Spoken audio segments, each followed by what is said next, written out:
righty. Okay. Good morning, everybody. We are here to talk about School Choice Week. Thank you all very much for being here today. First of all, I want to recognize our guests. I'll start with our distinguished senators. Where are they? Right here. All right, so we've got Senator Lou Ann Linehan, Senator Joni Albright, and Senator Dave Merman has joined us. Thank you very much. Appreciate it. And then we also have some visitors from the American Federation for Children, Walter Banks Jr. and Nathan Cunine. Walter is someone who has benefited from school choice in Ohio, where there are about 70,000 folks who have benefited from school choice options, private school choice options, as well as about 140,000 students in public charter schools. Nathan is from Florida, and there are about 340,000 students that are part of the public charter school program in Florida. And Nathan was also a beneficiary of a tax scholarship program and is in fact the first person in his family to graduate from college. So I'll be calling them up to talk in a little bit as well. And then of course we cannot forget to mention that we've got 4th and 6th graders here from St. James School in Crete, right over here, guys. How you doing? Hey, come on, guys, you're supposed to be a little bit louder than that. There we go. So, all right, so raise your hand if you're a 4th grader. All right, we got a few 4th graders over there. Okay, so you guys are studying Nebraska history, right? Okay, who can tell me what day and year Nebraska became a state? Just shout it out. Come on, everybody, come on. All right, so sister, apparently we're going to have to go study this one a little bit harder, okay? All right, March 1st, 1867.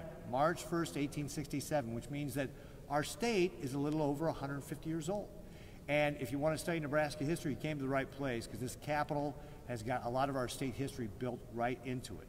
So you're in the right place to learn about Nebraska history, including some of our ancient history, which is right on the floor here of the rotunda. So welcome St. James for being here today. All right, so we're talking about school choice. Now, we have lots of wonderful schools here in Nebraska. I'm actually a product of public schools. I went to Westside High School, go Warriors, and got a wonderful education that way. But one of the other things we know about kids is that they don't all learn the same. Not every student is going to learn best in a certain setting. Kids need options, family needs options. And that's why we want to make sure that every family here in the state of Nebraska has the opportunity to find the best venue or best option for their child. And sadly, here in Nebraska, we are one of 2 states that doesn't have a school choice option for our students. Now, in my administration, we've done a lot to be able to help provide students with more flexibility. So, for example, last year, working with the legislature, we passed 2 years ago, we passed the Career Scholarship Program. Last year, we made it available for private colleges here in the state of Nebraska. So over and beyond what we're doing for the University of Nebraska and the state college system and our community colleges, we made the Career Scholarship Program available for our students in private colleges. Last year, also working with the legislature, we doubled the textbook loan program for private schools. Also, through this pandemic, I've been working with the Department of Education, for example, on our EANS, which, okay, I'm going to get the acronym here right. It is our Emergency Assistance for Non-Public Schools, to be able to get that money out to our non-public schools to be able to help them get through the pandemic, just like we did for our public schools, as well as the GEAR funding, which is the Governor's Emergency Education Funds. We use that, for example, to help homeschool kids buy Chromebooks. So there are a couple options there. And then also in my recommendations for the ARPA money, I set aside $60 million for families to be able to get up to $2,000 to be able to help them be able to overcome learning loss. And so this is actually targeted specifically at low-income family learning loss. And so we've got that as a part of our budget recommendation for those families to be able to help kids recover from the learning loss. But as I've mentioned, we are one of the 2 states that doesn't have a school choice option. And I believe it's important that we create that opportunity for all of our students, that it shouldn't be your zip code that determines how you get an education. And so we've got a couple of senators here that are going to be able to share a few words with regard to some of the bills that they're introducing with regard to how we can create more school options here in the state of Nebraska for our families and for our children. So with that, I'd like to turn it over now to Senator Lou Ann Linehan, who has been working on this for a number of years with regard to school choice. And would you please come up and talk a little bit about the importance of school choice and what bills you've got? Yes. Thank you, Governor. Good morning, everyone. Thank you for being here, and I really appreciate the Governor inviting us to be here this morning. So there are 3 bills, plus the Governor's budget, that will be discussed in the legislature. Senator Brewer's reintroduced the scholarship tax credit that we didn't get to closure on last week. Senator Albright has a bill, and Senator Ben Hansen has a bill, and they're all about school choice. So the issue is, we know we're facing some serious challenges with K-12 education across the board, public, private, with the COVID, with families disrupted, with schools having to close and then reopen and then close down for a day. We have many, many challenges. And this is just one more tool. All of these programs, especially school choice programs where the money follows the child to the best school for that child, these are all tools to help us get through this. And as the Governor said, it's not acceptable that 48 other states have done this, and somehow we're lagging behind. So we need your help. I appreciate you being here, and we are going to take this all the way through the session. Thank you. Senator Albright, would you like to talk about your bill? Good morning, everyone, and thanks for being here, especially the little ones. This is great stuff. I think now is the time for Nebraska to recognize that parents need to know and want to have a choice. You know, we have 13 grandchildren. We have 3 of them in a private school. We have one that had to be homeschooled in the beginning because of a health issue that she had and still continues to have. So if my children can have that choice to take their children wherever they wish based on their needs, you know, that would be a wonderful opportunity not only for them but for all parents, because the parents need to have options just as well as the children. And I stand firm in helping get this across the finish line. This is something that Nebraska has talked about for too many years, but it's time to act. I really think that even for myself, I went to a Catholic St. Cecilia's in Omaha until 3rd grade, and we made a move which didn't allow us to continue in that education for 7 children that were in our family. So I'm just saying that I know how much it broke my mother's heart that we couldn't continue to do that, but if there's something that we can do to help families to be able to thrive in the education system of their choice, it makes a world of difference for the children. But more importantly, there even are teachers out here today that are looking to support this particular school choice bill, if you will. I mean, there's a lot going on that we just need to stay focused on, and I will stand with Senator Linehan and Senator Brewer and anyone that has a school choice bill that will help families and the children. Thank you so much.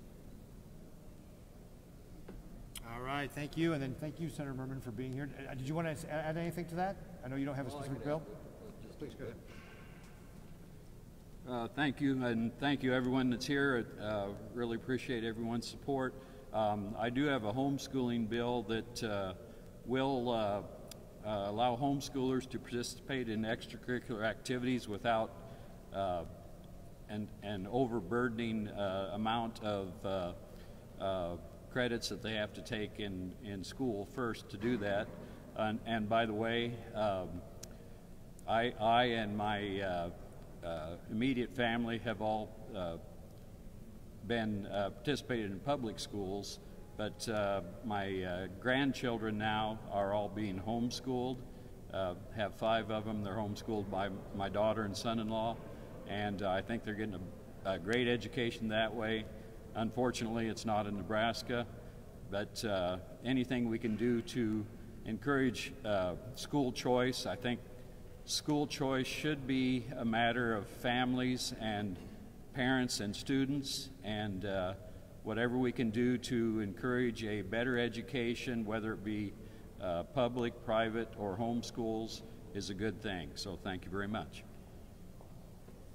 Great, thank you, Senator Merman. And now, as I mentioned, we've got some visitors here from the American Federation for Children. Walter, you're no stranger to the state. You've been here before, so welcome back. But Nathan, this is your first time in Nebraska, so we're glad to have you here.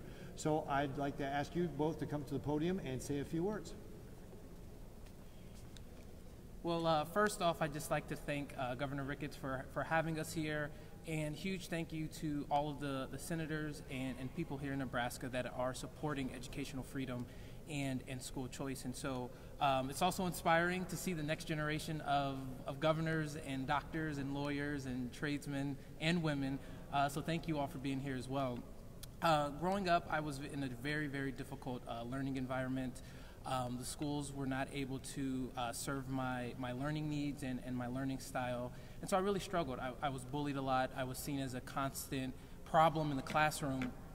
And it just was not a good environment for me to be in. And so because of school choice, my parents were able to pull me out of that school and put me in a small private school where I thrived.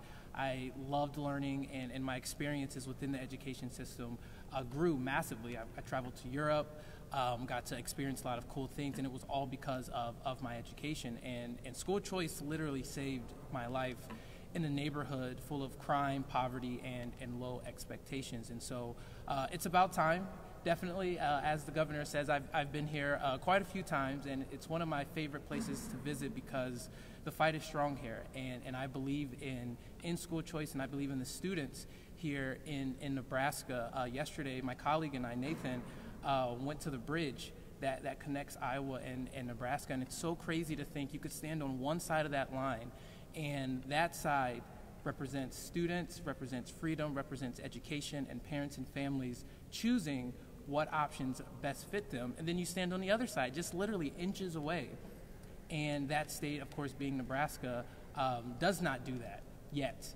And so I'm really fired up, and I'm really encouraged to work with the governor and work with members of the legislature here to really push this thing through. And so to the younger students, education is the ticket to become and do whatever you want.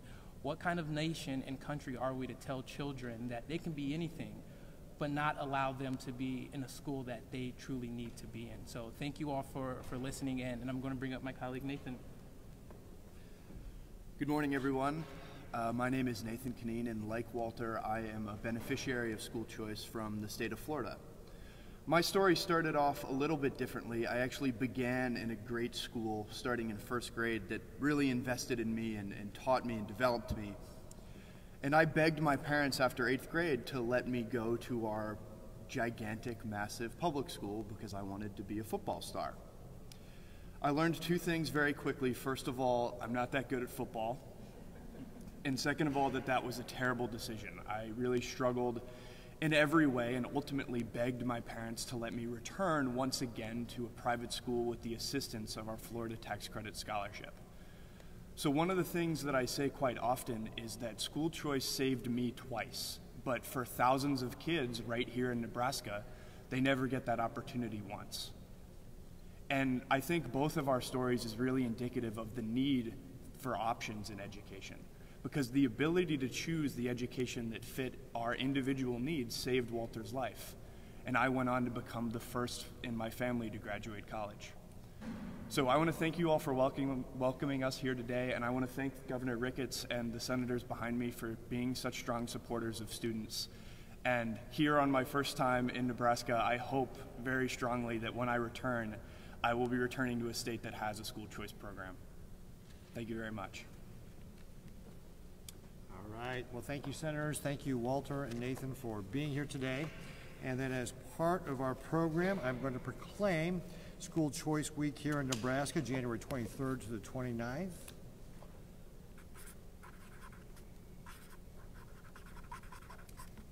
So with my signature, we are officially proclaimed.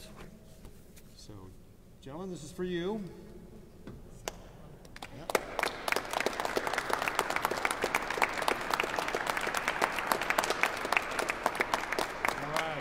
So tell you what we're going to do here, folks. Right now, we'll take questions on topic of school choice. Then we're going to take a picture with the kids from St. James, and then we'll take questions off topic to the side. Does that sound fair? All right. Questions on school choice. Martha. To the two young men who come, Joe, why do you care what Nebraska does? That's an excellent question because. You might also repeat the question too, Walter. Oh, okay. Yes. So you asked why do I care? Why do we care about the students here of Nebraska or what goes on? I believe every child has the potential to achieve great things, and they should be able to do so. And who am I to have a great experience and say, okay, I've gotten a great education, well, I'm just going to push the rest of these kids aside. It's wrong to do, and I'm a strong Christian man, and it goes against every fiber of my being. And I know the opportunities that I've been afforded and the experiences that I have in the life that I now live are all because of my education. And so I don't care where the students are from. I don't care if I ever meet these students, but I believe that they should have just as much of a shot to achieve something and make a difference as I have. Yeah, absolutely. And I would just add very quickly that we advocate for policies that directly affected and changed our lives. And one of the reasons that school choice is so important is because we've set up geographic boundaries to access a great education. So it doesn't matter to me that there are students here in Nebraska that I didn't grow up in Nebraska. The fact that there's no geographic boundary that divides what we care about, and what we care about is that every student in every place in the United States has the ability to access the education that fits their needs. Andrew? Governor, on